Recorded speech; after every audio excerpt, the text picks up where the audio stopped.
Halo semuanya, kenalin aku Rizka. Aku dari jurusan Teknik Pertanian Fakultas Teknologi Pertanian.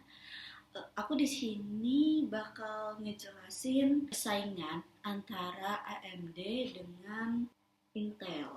Jadi di sini aku udah sedikit rangkum awal mulanya AMD dan Intel pendiri-pendiri AMD dan Intel ini berasal dari perusahaan yang sama, yaitu Fairchild.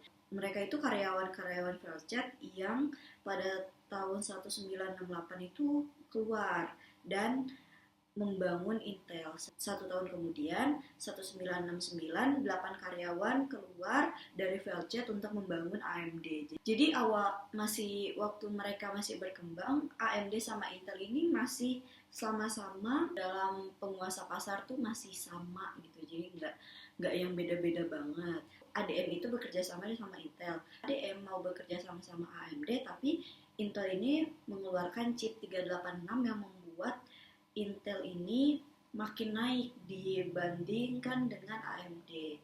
Lalu bertahun-tahun Intel itu berada di atas AMD.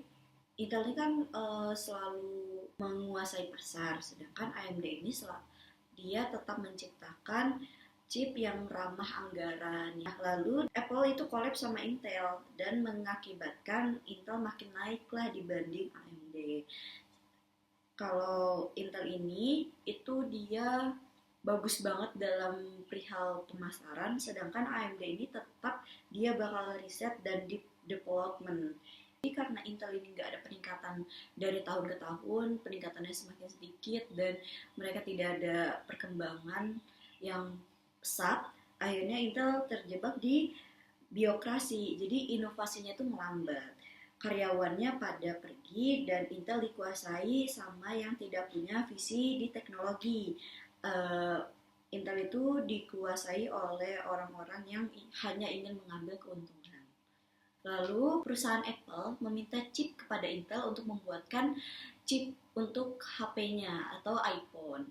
Nah, tapi Intel ini menolak mentah-mentah karena alasan yang tidak cukup menguntungkan. Diketahui juga ternyata Intel itu sempat menyogok perusahaan-perusahaan besar seperti Lenovo, NEC, Fujitsu, Hitachi, Toshiba, dan Sony agar tidak pakai chip dari AMD.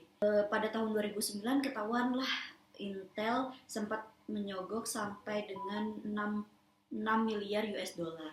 Di tahun 2010 pun Intel memasukkan data yang seolah-olah chip mereka itu bekerja lebih baik, padahal tidak seperti itu. Pada tahun 2014, CEO AMD itu diganti oleh Dr. Lisa Lu yang kemudian membuat perusahaan AMD ini semakin naik, dan pada tahun 2017 dengan CEO yang sama dia memperkenalkan prosesor Ryzen yang sangat terkenal di AMD. Jadi itulah titik awal menggoyahkan pasar Intel. Intel pun mengalami penurunan. Intel itu yang asalnya 81% menjadi 69%, sedangkan AMD mengalami peningkatan dari 18,1% menjadi 31%.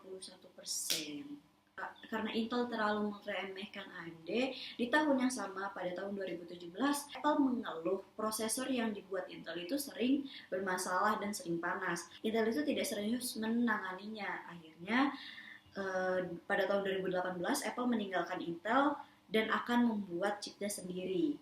Dan pada tahun 2020 pun Apple mengeluarkan Apple Silicon, yaitu chip yang lebih cepat dibanding Intel dan sedikit mengeluarkan panas dengan menggunakan daya yang sedikit rendah.